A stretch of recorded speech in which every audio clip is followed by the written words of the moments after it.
Yes, Inya, start. I am not free while any woman is unfree, even when her shackles are very different from my own, said Audre Lorde. I'm Xenia Arora from New Delhi, India, and I'll be moderating today's rendezvous.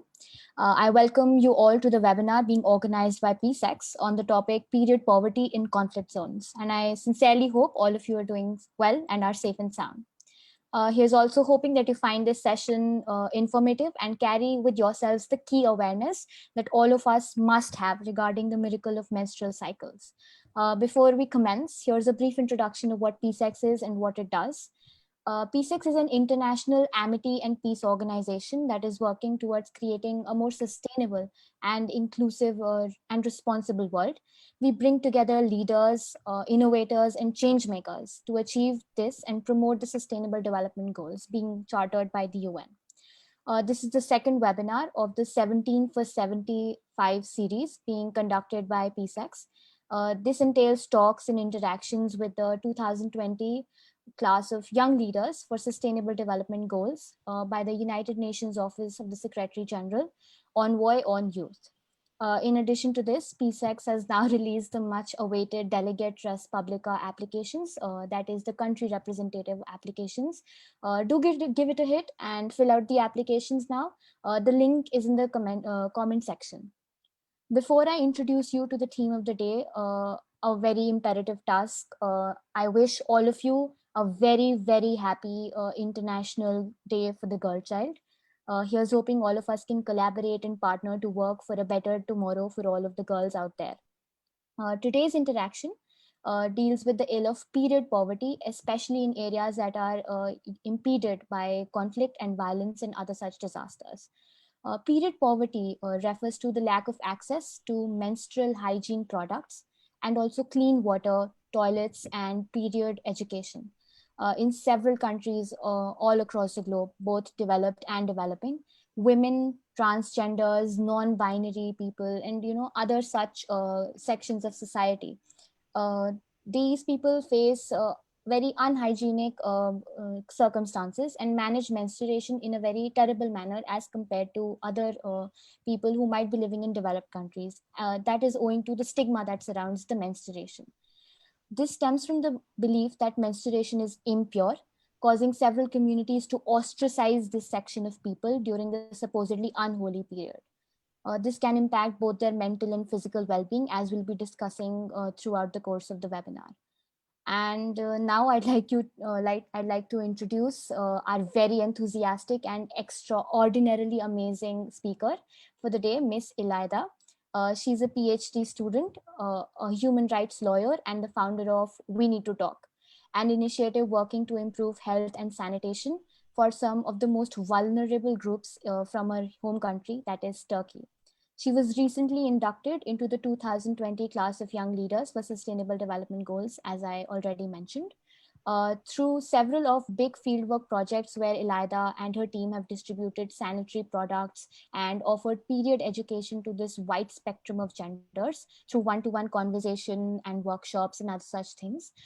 We Need to Talk has reached more than 5,000 people so far. And Elida is working to destroy the taboo culture around menstruation in our society. And her campaign for fairer taxation on menstrual hygiene products in Turkey is highly commendable. It is an honor to host you today, Elida. Before I get to the webinar and we start off, I would also like to take a brief moment to introduce our collaborators to you. First being the Reimagining Society, which is an international youth-led organization which endeavors to create more inclusive, fair, and sustainable communities by holistically embedding the concept of well-being, which is very key to today's time. Project Kamakya is the second collaborator, an initiative by Rotaract SSCBS. It aims to revolutionize the current menstrual hygiene scenario in the country of India. The project revolves around the 12th SDG, responsible production and consumption, and is developing to provide affordable and environmentally friendly solutions to the hygiene products related to menstrual cycles. And our final collaborators come under the umbrella of Girl Up, which is an international global movement founded by the United Nations for empowering women and girls to be a force for gender equality and social change. In its network across 125 countries, 4,000 plus amazing chapters act as a quintessential node of disseminating knowledge that is much required at times like these.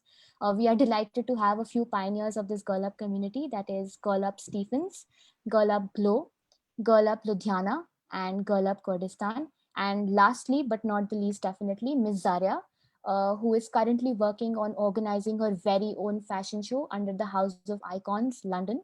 She's been working for the past many years for spreading the word about the importance of heritage and about female genital mutilation. Thank you so much, everyone, for joining us today. For a smooth discussion, I'd like to go over a few rules that are very important so as to ensure that the webinar goes well. The first is that there is an attendance sheet for the webinar in the comment section. It is pinned to the top. You'll be able to see it. Please fill this out to confirm your presence. The form will be open until 45 minutes after the webinar ends. Please know that the e-certificates will be provided within 1 week to only those who fill this form, and the form is available only on the live chat right next to where you're watching us. The e-certificates will not be provided to you if you fail to fill the attendance sheet, and once you filled it in, an email will be sent out to you in a few days' time. And please do fill that and you'll be able to access your certificate of participation. And again, the most important thing, please feel free to ask questions during the webinar through the live chat section that you can see. We'll try our very best to take them up, but I also urge you to be kind, polite, and cordial when you do so as to ensure that the positivity aspect is catered to. And most importantly, I sincerely hope you have a great time and you enjoy the conversation today. So getting to Elaida, our very delightful speaker for the day, how are you holding up? Oh my God. Thank you so much, Zinnia. First of all, it is wonderful to be here and to be working side by side with wonderful young people who are working for sustainable development goals and many more goals for an inclusive and better future for all. I'm just honored and so excited to be here. And once again, a very happy International Day of the Girl Child to all the participants. I'm really glad that our webinar is on this beautiful day. I'm doing pretty well. It's a warm, sunny afternoon in Istanbul, and I'm really looking forward to our conversation. Same here, exponentially so, as I've mentioned. So let's kick off the webinar and enlighten our viewers about the very needed topic of period poverty. So my first question to you is very simplistically straightforward yet very difficult to answer. How do you view period poverty as an ill infesting upon our societies? That is a great question. Yeah, it is very important to define the problem first. And I actually really like the definition that you've provided in the introduction part. Very simply put, we can define period poverty as the lack of access to sanitary products like sanitary pads or tampons, and lack of access to safe, hygienic spaces in which to use them, and the right to manage menstruation without shame or stigma and to be fully informed. And this period poverty is in the intersection of many sustainable development goals, and it is an issue of extreme poverty and also an issue of gender equality. So I would say it is really a complex issue at the intersection of many different sustainable development goals. For example, Sustainable Development Goal 4 on quality education, SDG 5 on gender equality, SDG 6 on clean water and sanitation. And all in all, elimination of period poverty and access to menstrual products are crucial for sustainable development and for really fulfilling gender equality. That is how we can define the problem that we're going through. And by the way, I want to give a heads up or just say something. Throughout our webinar, I will be talking about how this phenomenon disproportionately affects women and girls. But just like you said, Zinnia, we respectfully acknowledge the menstruation experiences of non-binary, intersex, and trans people. So it is always important to keep in mind that not all women menstruate and not all menstruators are women. Having said that, we will take a look into how period poverty really affects women and girls all over the world. That is definitely true. I mean, period poverty connects to various issues, as you've mentioned, the SDGs as well, and the kind of, tag of cultural shame that surrounds it. It is diabolical, to say the least. So my second question to you would be, our topic is based on conflict zones, and conflict zones encounter a varied set of human rights violations. How severe, according to you, is period poverty in these regions as compared to, other regions that might not be facing such violations? Another great question. As a human rights lawyer, something I should emphasize time after time is that in conflict times, in armed conflicts, in humanitarian crisis, human rights are not on hold.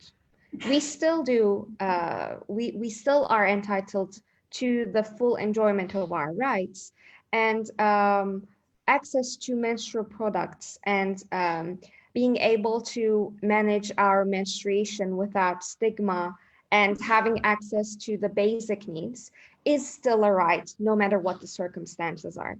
So women's bodies do not have these state of emergency in which we stop having our periods, no matter what the circumstances are, be it an armed conflict, be it a natural disaster, we keep bleeding, we still have our periods. So conflicts and disasters, they often leave women and girls without having access to clean and safe sanitary products that, for example, maybe they did before the mentioned natural disaster or humanitarian crisis. This can be due to the lack of availability of these products, maybe because they have to migrate, they're escaping from the war zone, they're refugees, etc. Or this can be due to the lack of funds to buy them. As a result, women and girls in these situations are often forced to use these improvised methods to manage their periods, including uses pieces of clothing, rags, pieces of newspapers, sometimes even leaves to manage their menstruation. And these alternative methods used by women and girls to manage their periods, they can often be quite ineffective, uncomfortable, and more importantly, unsanitary. They can lead to dangerous infections, which is the last thing you would ask for in an armed conflict zone. And even simply blood stains, which can cause women and girls to feel embarrassed and isolated during a very challenging time. So it is definitely possible to say that during armed conflicts and humanitarian crisis, period poverty is worsened. And I would have to add to this the COVID-19 crisis that we are going through. Right. Because due to the decrease of income, period poverty has increased remarkably in many countries, and health problems related to period poverty are quite clear. That is true. And taking from that, as you mentioned, sexual health, menstruation, and hygiene issues, these are considered to be taboos. So, for instance, I was reading up about this. Chowpadis, it is something that is followed in some regions of Nepal, where women are shunted out of their homes and, made to stay in mud houses. So, taking from that, your initiative, something I really and sincerely appreciate, even as a girl, we need to talk. That's your initiative. What it is and how does it cater to these issues, to enlighten our viewers about this, because it is something everybody deserves to know. Yeah. Thank you so much, Zinia, for your kind words. Exactly. I mean, I chose the name of the initiative particularly on this. I know it sounds like the first sentence of a difficult breakup speech, Right. but It does have a deep meaning. Yes. yeah, I especially chose this because we need to talk more about the topics that are seen as taboos, about topics that are seen as unfortunately impure or dirty or something to be ashamed of. But it is not. It is a very normal biological need. It is a process that half of the world's population go through. So very similar to Nepal, the taboo culture built around menstruation is seen all over the world. I was going to talk a little bit about chowpatty, but in addition to that, in the Middle East, I don't know if that's a thing in India, but I would love to learn. In the Middle East, there is this harmful practice in which when a child has period for the first time, they're slapped. Some people believe that this is due to make the child's cheeks pink, and some people believe that this slap is a reminder that the child is a woman now, and uh, you know, show these ladylike attitude from now on, and do not, well, to be careful about the honor of the family. But all in all, it is violence against a child, and it really adds to the stigma culture around menstruation. When a child is slapped when they have their period for the first time, they immediately associate menstruation experience with stigma, shame, and fear. This is something that we do not want, and this is a harmful traditional practice that we want to end in Turkey and in the Middle East. But we see similar practices in sub-Saharan African tribes as well. But I have to say, by the way, period poverty is not a problem of the global south, and period stigma is also not a problem of the global south only. For example, a 2017 survey by Plan International found that in the UK, as many as 1 in 10 girls and women aged 14 to 21 are unable to afford sanitary products, and 12% improvise with makeshift menstrual protection such as toilet rolls, socks, rags, and even newspapers. And in sub-Saharan Africa, poverty and embedded gender inequalities cause teenage girls dropping out of school and even engaging in transactional sex to obtain money to buy sanitary towels so that they can continue to attend schools. And lastly, unfortunately, high levels of vaginal infections have been reported by health workers in Southeast Turkey, within Syrian refugee communities, mainly due to poor menstrual hygiene management. So these are the realities of these women and girls, and the taboo culture around it, the way we never talk about it, really worsens the situation, because children are not fully informed and fully prepared for this very natural experience.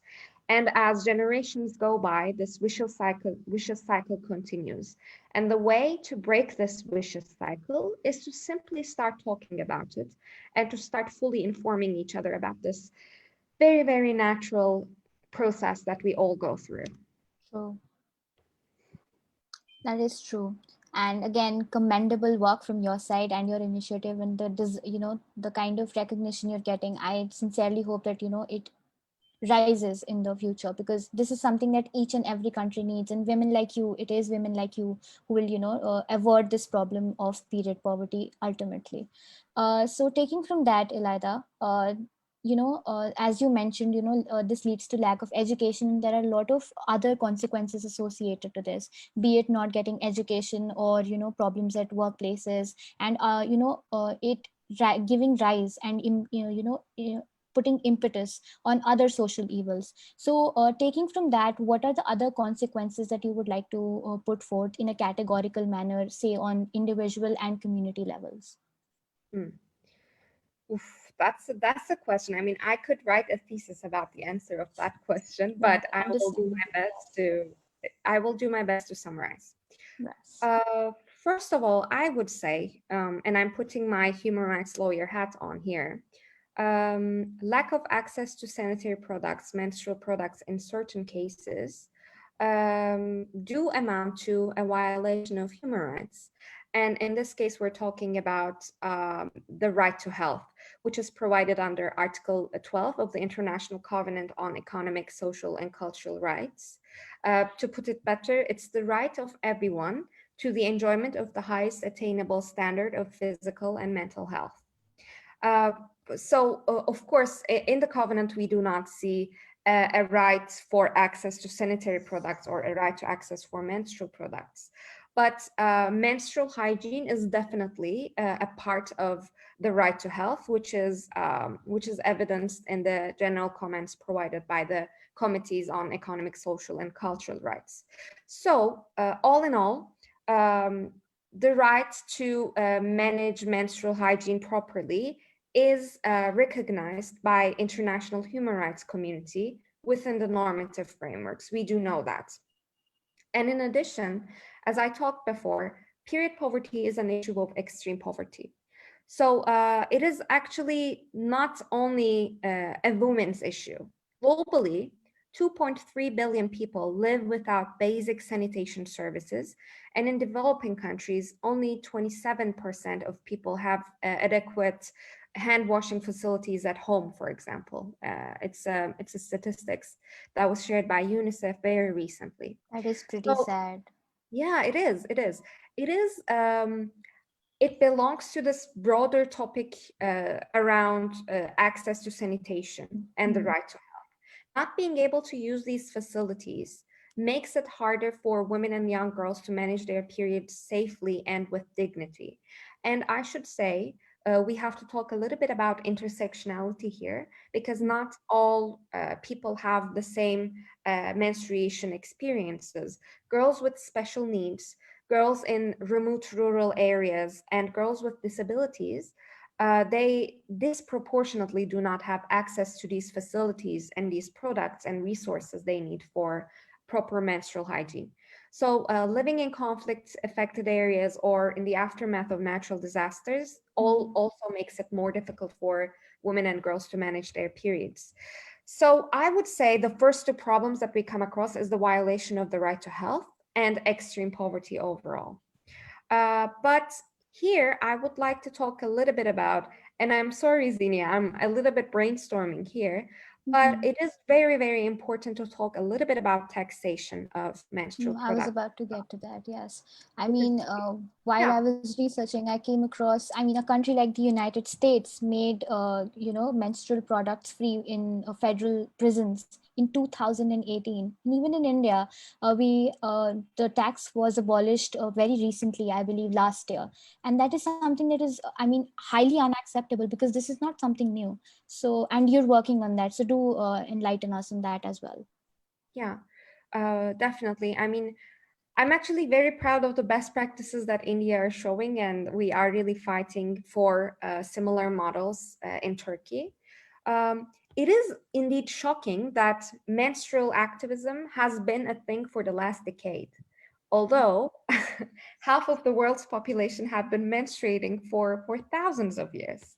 Exactly. And despite the promising global legislative trend, which is the fruit of consistent campaigning by women's rights activists, by the way, it remains shocking to me that menstrual products were classified as luxury goods for several decades. Having menstruation is not a choice, it is a biological need. And it has been well known that women having their periods is not a matter of choice, but a biological need. So, how could this be possible? The answer is simple. This is basically because the tax legislators in a majority of countries are predominantly male.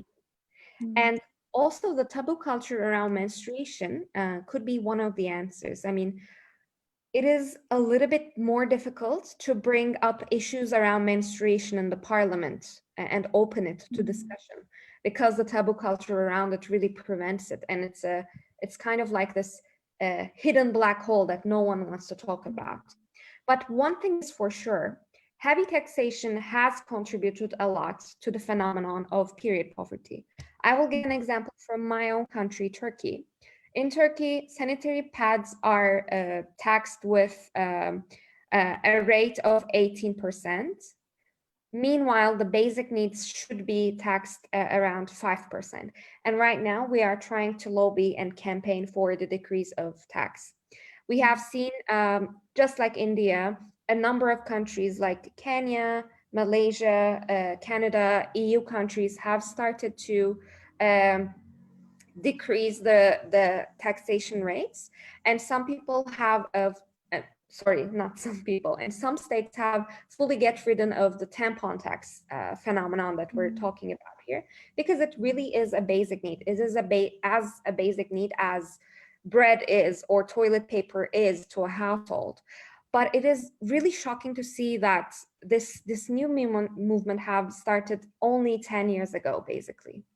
But thanks to the activism of wonderful, brave women all around the world, I think this will become a global trend very soon.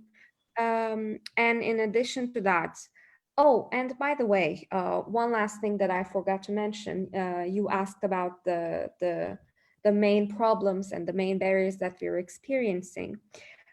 I would have to say that period poverty also has a discrimination aspect to it. It is mainly because there is this fantastic decision by the Colombian Constitutional Court, which was given recently. I will try to see the dates and read you a part, if possible, because I really, That would be I great. really believe it is like the best example and the perfect approach to the issue of period poverty from a legal perspective.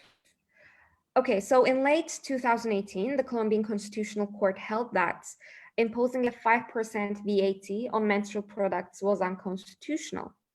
And the groundbreaking decision struck down the tampon tax, underlining that the legislative body's margin of discretion in taxation cannot increase principles of reasonableness and non-discrimination. The decision was supported with arguments on how taxation of menstrual products was never fully discussed in the Congress, how access to menstrual products as irreplaceable goods is closely linked with women's ability to participate in public life, and the different impact which taxation has on women and girls from rural areas. All in all, taxation was found to constitute indirect intersectional discrimination against women, with a specific emphasis on the disproportionate economic burden it puts on women of low socioeconomic status. So when that, I mean, you could imagine how my face was when that decision was published. It is wonderful to see that there is this new approach that is rising in legal fora as well, but it is still so slow. And as NGOs, as civil society, and most importantly, as young people, we have to push further for menstrual equality all around the world. That is definitely true. And when you talk about, such kind of taxes being levied, and, you mentioned that this is because of lack of public participation of women. I mean, that relates to, that essentially shows how connected and, entrenched inequality of women is in our society. So what are your comments on that? I mean, that is something that I see in each and every country, be it developed or, underdeveloped. Yeah. Exactly. That was one of the conclusions that I arrived after studying all the legal developments and the status all around the world. So one of the ways in which I saw the lack of representation of women affecting period poverty was in terms of taxation. But in addition to that, what I've realized is I don't know if that's the case in India, but for Turkey and the Middle East in general. A majority of people who are determining the content of the curriculum in public education is also predominantly male. And I would say this might be one of the causes in which menstrual education, not only for girls, by the way, also for boys, and sex education and hygiene education is not included. I do believe if we had a better representation in terms of gender within the decision makers who are determining the content of the national education curriculum, we would have more information and a more open approach to menstrual hygiene and sex education. And by the way, well, we will talk about sex education, I guess, a little bit, yeah, in the following minutes. So I will save it for now. That's great. And, relating to what you just said, I mean, with a country like Rwanda, which has around 60% women in politics, it was able to remove all sorts of taxes on sanitary products, including menstrual products. And I mean, that is the kind of interrelation that we're talking about. And it's really good to see, a country like Rwanda make such an amazing progress. And my next question to you is that, how can all of us, the women, the people, the men, all genders, all sexes, how can we contribute to making ourselves aware and the people around us aware about this issue? Because there is a requisite lack. I mean, there's a lack of requisite information all across. So what are the kind of solutions that you have for this? Okay, the first simple solution, the most basic thing that we can do is to normalize the conversation around menstruation. And we need this, okay, we do need this issue to stop being a ladies issue and to be Yes. introduced into the mainstream public discussions. So we have to be talking about menstruation and period poverty in pretty much in every public space that we can. And we have to introduce this as a gender equality problem, but also as an extreme poverty problem. So the first thing I would advise everyone, every young people in this, every young person in this platform, is to start talking about menstruation. It is really nothing to be ashamed of. It is not dirty. Um, some people really, really think of menstruation as a word, as if it is some kind of a slur, as if it is some kind of That word is that we true. never, yeah, Yeah. exactly, that we should never pronounce. But it is very normal. It is an experience that approximately half of the world population is going through. And first thing is to normalize the conversation. Second thing is we have to campaign and lobby about access to menstrual products, particularly for marginalized communities. And here I'm talking about refugees, migrant people, people living in remote rural areas, socioeconomically disadvantaged people. We have to make sure that these people have access to their basic needs. And in order to do that, we can communicate with our central governments. But in my experience, being in communication with local governments is a better solution because local governments have a better access to the marginalized communities in the places that we're living. Right. And in addition to that, I have something to say to parents. Please do prepare your children for this experience. Do talk to them about it before they experience a period. So they should be ready and filled with information about this experience before they go into um, their teenagers. And by the way, our platform, We Need to Talk, we have prepared this guidebook for non-menstruators because we also need to have non-menstruators within the conversation as well. I'm talking about fathers, brothers, male relatives, teachers, co-workers. We have to have them in conversation as well. And one of the most important things that add to the stigma around menstruation is the lack of information that non-menstruating people have. So, by the way, now I have an idea. We would be more than happy to translate this guidebook and share it with you so that it is a very helpful tool. And we got very positive feedback from Turkey. And by the way, I should say, menstruation is really seen as a big taboo in Turkey. But despite that, we got wonderful messages from fathers who said it was very clear and it was very explaining certain aspects. And we have tips and tricks for teachers and co-workers to make classrooms and workplaces more period friendly. So I'm really looking forward to sharing this resource with all of you. It will soon be translated into English, and we hope it will provide like an example for period activists all over the world.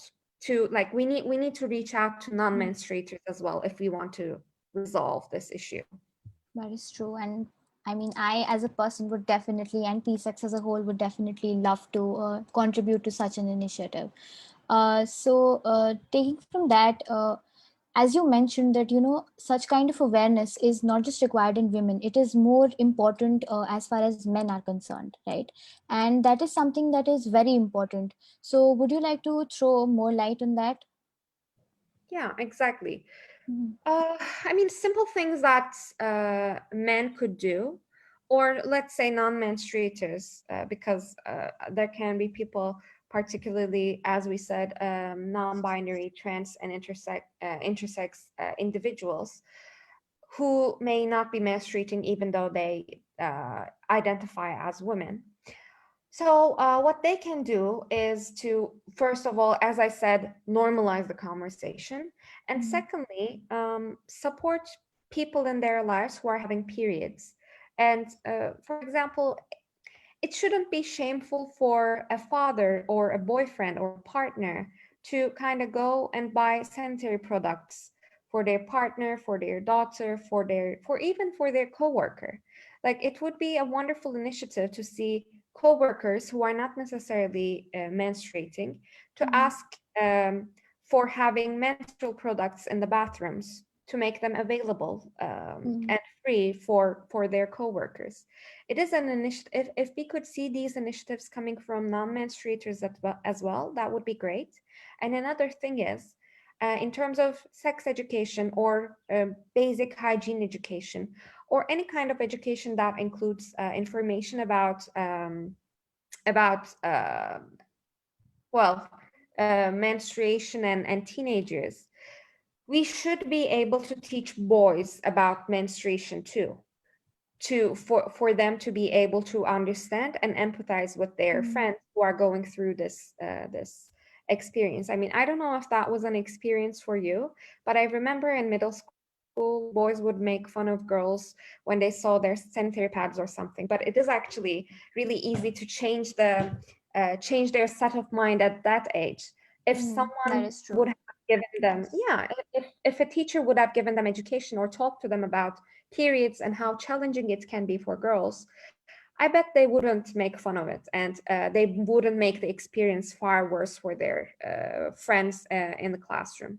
So simple measures like that can make a lot of difference. And I'm telling this because I have seen it in person.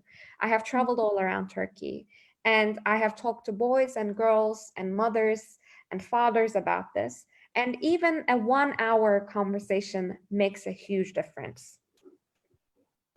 Well, thank you so much for doing that. I mean, even in India, when I look around me, and this is from my personal experience, such kind of education is, kept very hush hush. So when a class of this sort is going on, everybody starts making faces. The teacher is highly uncomfortable, and that is the kind of, a stigma that this has. So destigmatization, as you mentioned, is very important. And other than that, I mean, as you said, I'm not sure if this happens in Turkey, but whenever one goes to buy menstrual products in India, it's either given in a black bag. Oh Yes. yeah. Oh, same. So I don't get the point behind that. I mean, as you said, half of the population is going through this. What is there to hide? And the shopkeeper looks at you as if, oh my god, what is going on with this person? And it's just very sad. I mean, there's a kind of fear, not just stigma, but also fear of such kind of natural things that are going on within our bodies. And I mean, that is just ridiculous. I just don't understand the point of it all.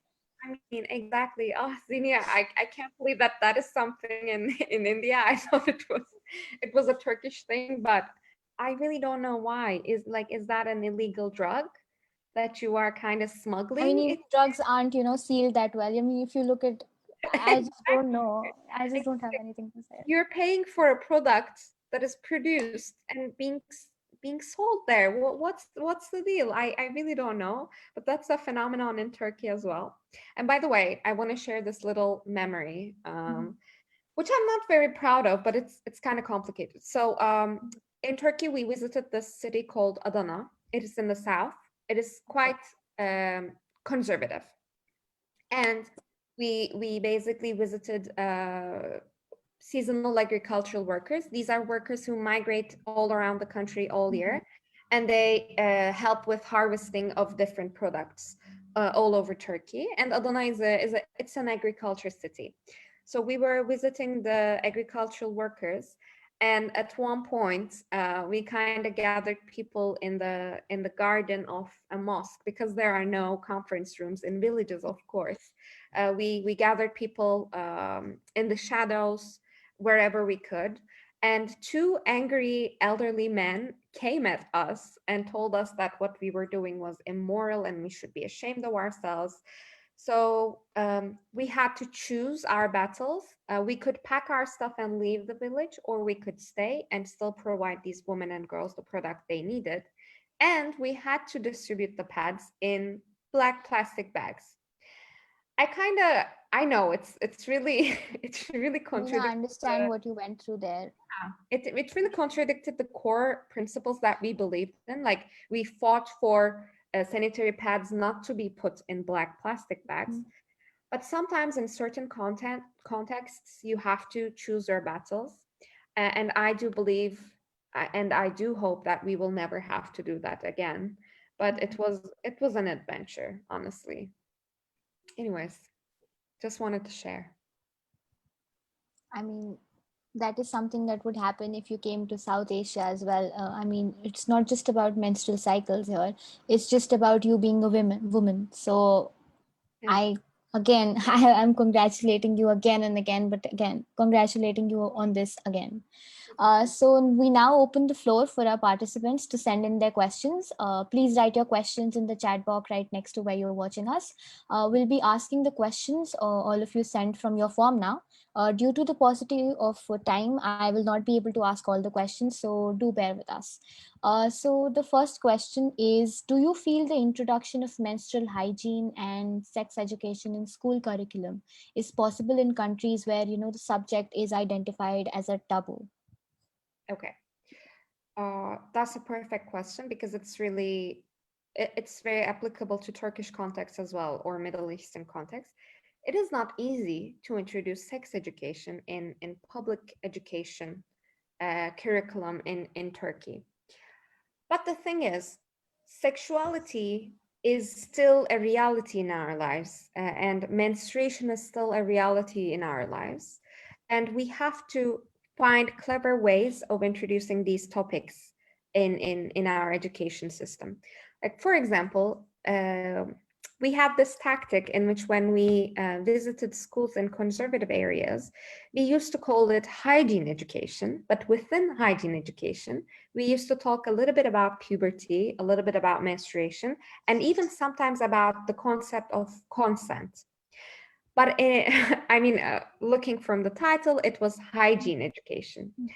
I'm not sure if it's 100% honest, but we had to provide these kids with these information. And if the authorities can only accept these kinds of titles or these kinds of Terminologies, yes. approaches, then go for it. I think it is definitely possible to include these within our education system, but maybe with different packaging, and maybe with, I mean, I have tried being very harsh and always objecting and always fighting for the principles. That might be a choice, but that way you can't reach out to people who you have to reach out to. So in my opinion, I guess we could basically start to include these information within our education system as self-hygiene information, which is true, which is, by the way, it's not a lie. It is about self-hygiene. And in my opinion, it is also very helpful to talk to the authorities, particularly the ministries of education or the school principals, and tell them that, okay, if we do not teach these kids about self-hygiene and about puberty, they will go through health problems throughout their lives. And that is also a reality. I mean, we're not lying, we're not deceiving anyone. If a young girl does not know how to use a sanitary pad properly, chances are she will get an infection that will affect her health and that will affect her education. So we mostly try to, I mean, yes, we are trying to break the taboos, but we are breaking the taboos through our one-to-one dialogues with the kids. But when we're talking to the authorities, we generally talk about the health aspect of it. We generally talk about how menstrual poverty causes girls to miss school days. And we talk about the cost of health problems as well. Because actually, we made a calculation among ourselves, and providing a young girl with sanitary pads throughout a certain period is actually cheaper than treating that girl if she has a serious vaginal infection. So, I mean, we can balance that out. And once again, it's important to kind of change the way you are introducing and packaging your education, but you can always, as I said, break the taboos and change the mindset when you're talking to the kids one-to-one. But first you have to find a way to get into those classrooms and to have a conversation with those kids. I don't know if it's the ideal one, but that is a tactic that we're using, and it is, and it has been beneficial so far. I think it's a good tactic, taking into account the approach, a lot of our legislators might have. And another thing that I would like to raise here is that, due to lack of sex education and, education pertaining to menstrual hygiene, I think it drains, the self-confidence of a girl. And that, in a sense, defeats the very idea of education and what it stands for. So, I mean, I just don't understand, what kind of, and even if you look at India or maybe, the whole of South Asia, I would know more about these countries. There is a very high lack of such education in our curriculums. You will have one chapter given in your biology textbook that the teacher will ensure that, everything is covered in a hush-hush manner. But then I mean, I learned about it because my parents and the people around me spoke about it. But even in college, in my surroundings, I do see such male figures, whether it's my so-called friends, some of them, or my batchmates.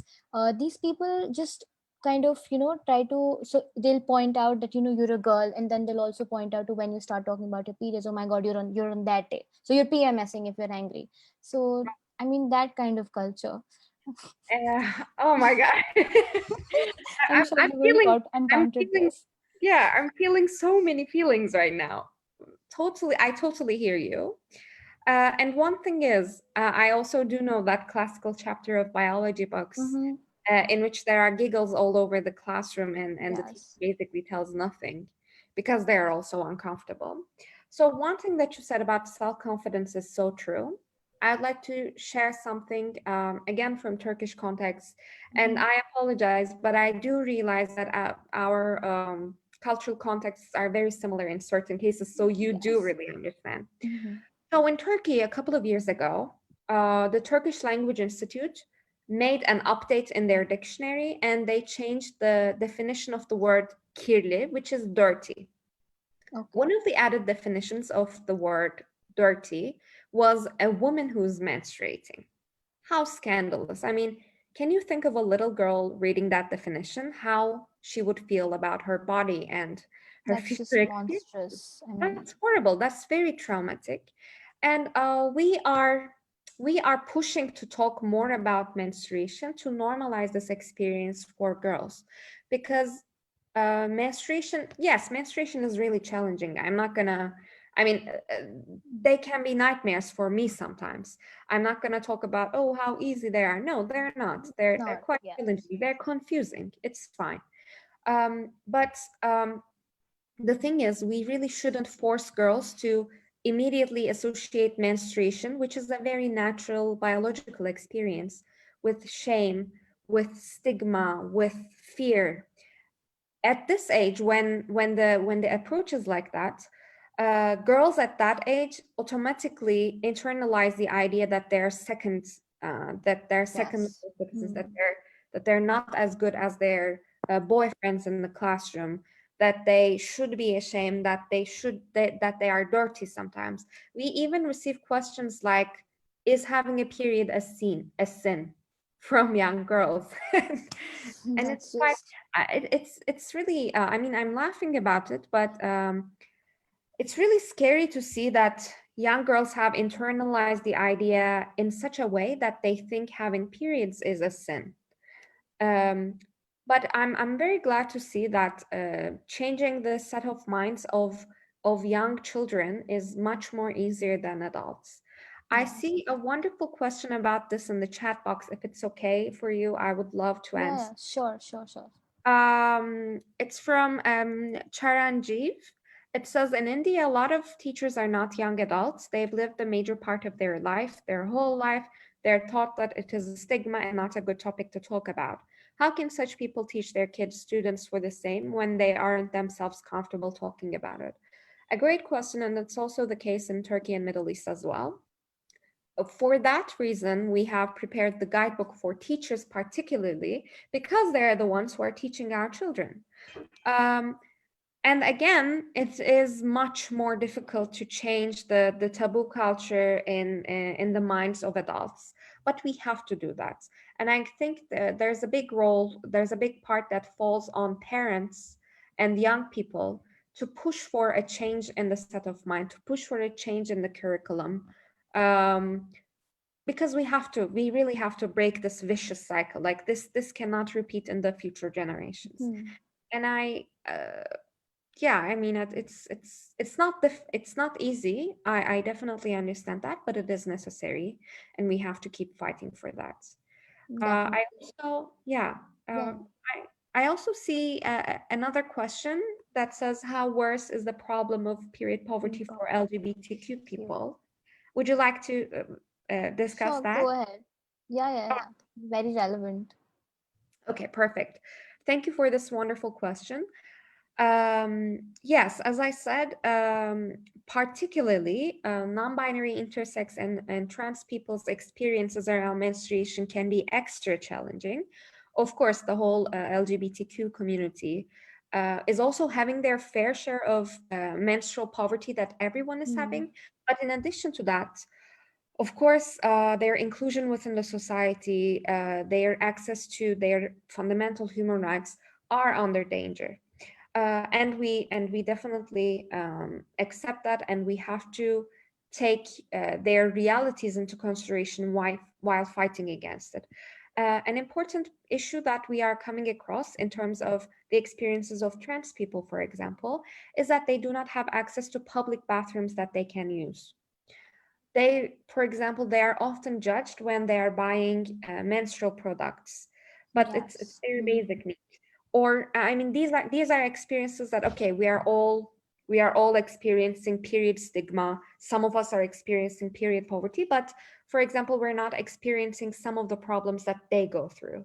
The very, question on their existence per se. So, I mean, that in itself. Exactly. Millions of people exist. Millions of members of the LGBTQ community exist, and a majority of them, and some of them are going through menstruation, they're experiencing it. For some who are not defining themselves as women, but they may go through menstruation, they may be menstruating because they have not transitioned or because of their hormonal status, it can be very challenging and upsetting for them. So it is important to fully inform them and to fully support them. Some of the tips that we give to parents and teachers, for example, for children with such experiences, we are trying to build a gender neutral language around menstruation. Like as I said, I talked about women and girls all the time, but I am also trying to transform my language. And for example, I try not to use words like feminine hygiene products. No, they're menstrual products and everyone can be using them. So that is important, and I'm really glad to say that we have a full chapter around the menstruation experiences of LGBTQ people in our guidebook. And I would really love to, yeah, I will be sharing them with you. No worries. And we'll definitely put them out for our viewers to, seek the very necessary language and, learning that is required on this topic. So our next question is from Ms. Hina Mishra from India, and she asks, how can menstrual waste be addressed to overcome the challenge of environmental degradation? Something from, a different line. Oh, that is a wonderful question and something that we definitely need to tackle. For example, in the field projects that we're organizing as We Need to Talk, we always distribute hygienic pads, but they can be used one times, and they're definitely not ecologically the most sustainable product that is available. We should definitely try to include the alternative methods for menstruation management, such as menstruation cups, which are reusable, or the reusable period panties. We are definitely trying to change the products that we are distributing in that sense. And menstrual waste is a really, really important problem, because a majority of the materials that are used in producing those products, they're non-biodegradable. exactly, they're non-biodegradable, and they're plastic based. But we're trying to change that. I do know that there is a wonderful movement in India to produce pads, sanitary pads from reusable materials, and they are quite cheap also to produce. So we are maybe trying to, so we can maybe try to build a similar model in the Middle East or in Europe. I think it is fantastic. I mean, you're using biodegradable products, you're recycling, Yes. you're creating jobs for women, and you are providing sanitary products for them. So that, to me, seems like an ideal solution. But here I have to say that a problem we come across in Turkey is that people refrain using menstrual cups because of unfortunately, the taboo culture around virginity. People Yes. always assume, and I guess it's the case for tampons as well. People think tampons and menstrual products will break the hymen and make the girls impure, which is, I mean, Just highly nonsensical. it is nonsense, definitely, but it is a reality for a lot of people. And that is why, for example, I mean, we are trying to respect that. And although we do not agree with it, and we are trying to change that set of mind, we are, for example, trying to promote the reusable sanitary pads, which you can basically wash and desterilize and use again and again. I guess that's the solution. And another thing is, sometimes that is even not an option for us, because we're working with Syrian refugees who are living in camps or who are living in slums, or we are working with seasonal agricultural workers who do not have access to clean water. And in that sense, they won't be able to use the reusable products. But I guess we see here that poverty, like poverty in other senses, are quite interlinked with period poverty, Yes. because they don't have access to clean water. They can't use sustainable menstrual products. That makes a lot of sense. Now we're taking questions from the live chat on Facebook. And the first question is, research has shown that women feel uncomfortable talking about periods and period poverty due to a patriarchal context that is in proliferation across societies. Anything you would like to say to these women regarding this? Yeah, that is, I mean, indeed, it was evidenced by research, and it is a fact, and it is something we come across in our field projects as well. When we go into a classroom full of moms and we say, okay, we're talking about periods today, there's a, like, you have to see the faces, how they, Sigh. Yes. yeah, silence, sometimes giggles, sometimes shock. Yes, they may not be feeling comfortable, but this is again the preconceived idea that menstruation is something you shouldn't be talking about. And the fact that we see that as an uncomfortable topic is also taught to us by the gender roles and by the patriarchal structure of our societies. But it is not late to change that perspective, and we can really break that uncomfortableness, that taboo culture, by talking more. I generally start the conversation. For example, when I enter to a classroom or a conference room, people are silent. But if I start the conversation, believe it or not, in 5 to 6 minutes, women start talking about it, because we're actually we're actually really longing for conversations around this. It's a universal experience that we all go through. It is something that connects people to each other, because it's a common experience. It can be challenging sometimes. We have our methods of managing that. And it's just important to start the conversation. And then people will start trusting you and feel more comfortable. And you will start receiving questions and ideas, and the conversation will carry on. That has been the experience I had with every field project I've ever been to. There has never been a field project in which I couldn't make people talk. It takes some time, but people will start talking about it. Kudos to you for that. I Thank mean, getting people to talk about it is something that is required, and you being able to do that, I mean, it's, a ginormous task as far as, I've seen. I have tried doing this, but then it's very, difficult to make those mountains move. you. So the next question is from Ms. Shrutika Sheth Tanavre. Although I think we've covered this, but if you feel you need to add to this, how period poverty has had a negative impact on the emotional well-being of those who menstruate and those who do not. Mhm. Well, once again, yes, we've talked about this a little bit, Mhm. but menstruation experience and how it is perceived, and the first experience particularly, is very crucial to the self-confidence of girls and how they feel Yes. about their bodies and their abilities to do things.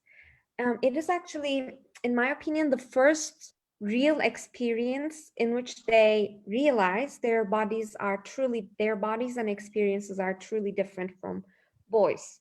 But we have to show them that this isn't a barrier before them to be equally successful in classes, equally successful in sports, be equally clever, be equally curious.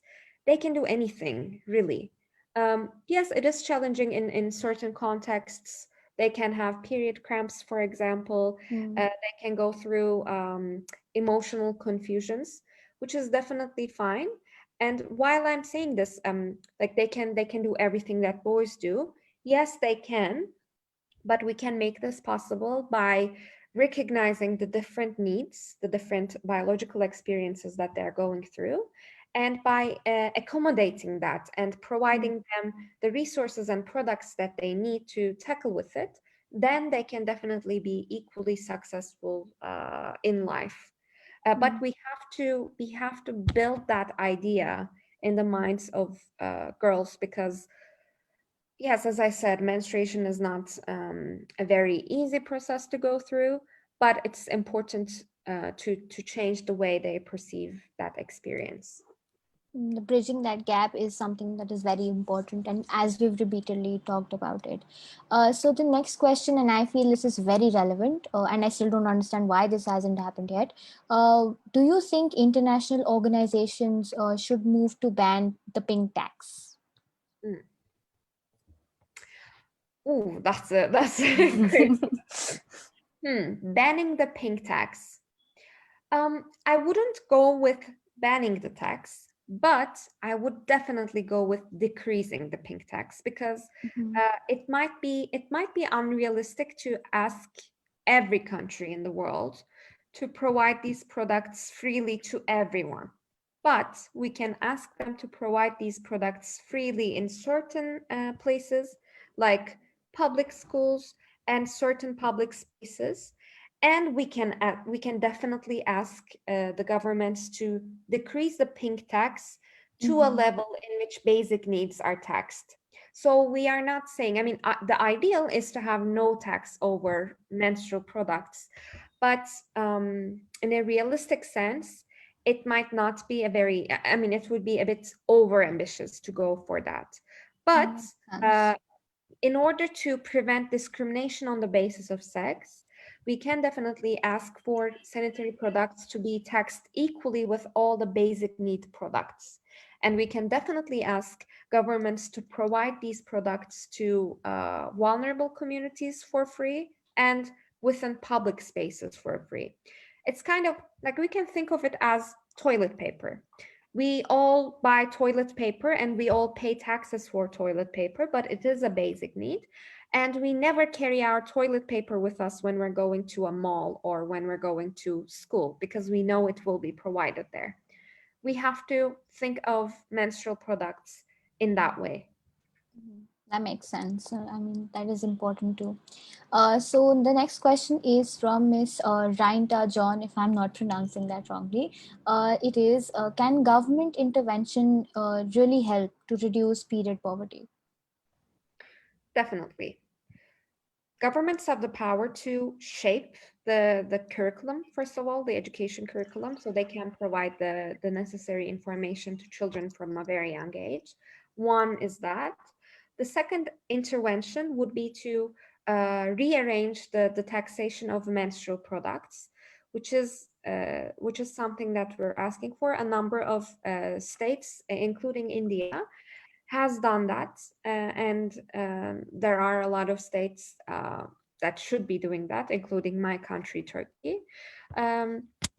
So in terms of decreasing the taxation to an acceptable amount, in terms of accommodating menstrual hygiene and menstruation within the national education curriculum, definitely governments should take a step. And thirdly, we really appreciate and applaud the models that Scotland and New Zealand have developed. They are providing sanitary products for free to girls and women in public schools, in public spaces like, for example, a library or municipal centers. They are provided for free. Not everywhere, not for every household, but certain public spheres. These products should be available and accessible. So the third would be for the governments to come up with mechanisms in which these products are provided for free to the most vulnerable communities. So those three, definitely, we do need government intervention. But apart from that, a change of mindset, I mean, we all have a role to play in terms of that, not only the government. That is true. Individual efforts are very important. The next question is from Mr. Venkatesh S. He asks, the limited and non-availability of female teachers across countries, especially in remote areas, are seriously impacting period poverty and accentuating it. So how do you make such environments menstrually friendly? Wonderful question. Again, we have a chapter in our guidebook on that. I'm sorry, I keep talking about this, but we spent the whole Because it summer is really important and that needs to be spread across. That's absolutely fine. Go ahead. Okay, so to be honest, I will be realistic. Children often feel more comfortable to talk to female teachers about their menstruation experiences. That is a fact. I mean, I'm not going to deny that. But it doesn't necessarily mean that a male teacher can't teach about menstruation and can't help with their students when they're on their periods. They can perfectly be helpful and supportive throughout this period. So a few things that teachers could do to make schools and classrooms more period friendly is one, even if it's not included within the national education program, they could spare some time within one class and talk to children in a mixed classroom, by the way, by not separating the classroom. This is also another topic of debate, but we encourage children to learn about this together, because boys also need to learn about menstruation, girls also need to learn about the puberty experiences of boys to understand each other and to really break the taboo culture. So we ask the teachers to spare at least one class to talk openly and honestly about menstruation, to tell children that they are ready to help and they are ready to support and they can share the experiences and the problems that they're going through. Because if the teachers don't share that information with the kids, no one would approach the teachers. So they should kind of position themselves in a place in which the children can trust them and can go and openly talk about their problems. Thirdly, they could talk to the school administration and ask for a way in which some sanitary products could be provided to children. For example, each classroom could have a cupboard in which there are sanitary products, or they could have one teacher who was appointed for providing the students sanitary products if they're asked to, etc. So there are definitely ways, but once again, we see gender representation and how important it is also in the sector of education, on the way we're tackling with period poverty. Again, this is entrenched in, the inequality women and other sections like, non-binary, transgenders, LGBTQI community, all of these communities face. So I'll be taking the last question now, since we're running short of time. That is from Mr. Siddharth Gulati, and something even I wanted to ask. How have religious and cultural structures ingrained the stigma on period poverty, and how are they accentuating it? Okay. Ooh, this is a perfect last question, and it's a difficult question. Yes. I do know that in certain parts of the world, including India, there is a belief in which women who are menstruating are not allowed to enter places of worship. In Islam, for example, although I'm not a religious person, I should say, and therefore I refrain from giving religious information, but I'm trying to learn as much as I can. In Islam, women are not expected to worship when they're on their periods. I am saying they are not expected to worship, instead of women are banned from worshiping during their periods, because I choose to interpret religious approaches to menstruation in a more how to say, in a more tolerant way.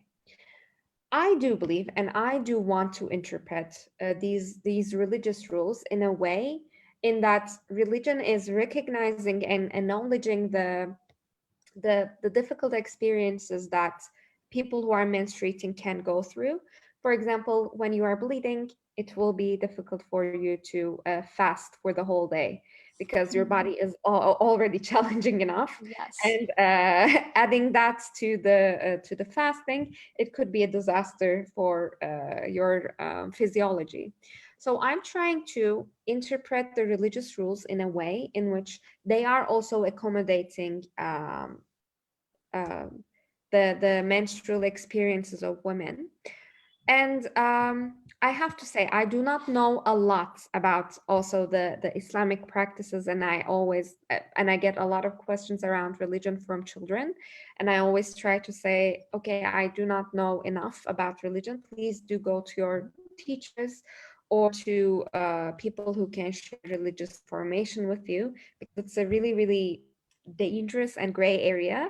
You can't say Yes. anything, and you can't really push push your ideas in terms of religion. It's subject to a lot of interpretations. Yes. Yeah. A project that we want to work on, and I would love to collaborate if possible with religious leaders from India as well. I think we do need some clarification around religious rules, because they are really I mean, in certain holy books there are rules written about menstruation, but they're not really clear on how to interpret them. And regarding certain rules about women not being allowed to enter holy places, it is also open to interpretation, in my opinion. I would love to see religious leaders coming together. Of course, I would love to see women religious leaders as well included in that platform, because, I mean, religious leaders, that is a predominantly male class of people. So I would love to see religious leaders come together and interpret and clearly explain the religious rules in terms of menstruation. But yes, I do accept that certain religious confusions and rules add to the period stigma and period poverty that we are having. But I have to say, while respecting the religious rules and pushing for an interpretation of these rules, there are certain myths that are simply not true. Like, for example, in Turkey, there's this myth that is about women menstruating who are making pickles. You are not supposed to make pickles, because if you're menstruating and if you prepare them, the pickles will go bad, or things like that. I mean, these are just simply nonsense, and they have nothing to do with religion, so we have to throw them into trash. But we need further discussion around religion for sure.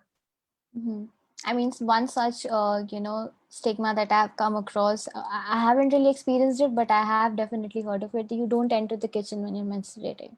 I mean, this is, human population being taken forward. You're talking about this process relates to that and is the very seed of it. I mean, I just don't understand what the point is. But thank you so much. And that was a really novel idea about getting all the, religious leaders from all across the globe to talk about this and, clarify as to what the texts actually say. So we're heading towards the end now. We'd like to thank our guest speaker, Ms. İlayda, for taking out time from a very busy schedule to be with us here today and sharing her very valuable insights. I mean, I have benefited, the dividend was it was exponential. We'd also like to thank all our participants for tuning in. I sincerely hope that you enjoyed and you also learned a lot. Before we wrap up for the day, I'd like to remind all of you again, and I would like to remind our viewers that our Delegate Res Publica applications, that is the country envoy applications, are live now. If you think you have the will and you have the vision and you want to see a change all across, do give it a hit, fill in the application, and we're super excited to have all of you on board. I would now like to request all the PeaceX members to switch on their cameras for a group photo. And I'd also like to request all the collaborators to switch on their cameras.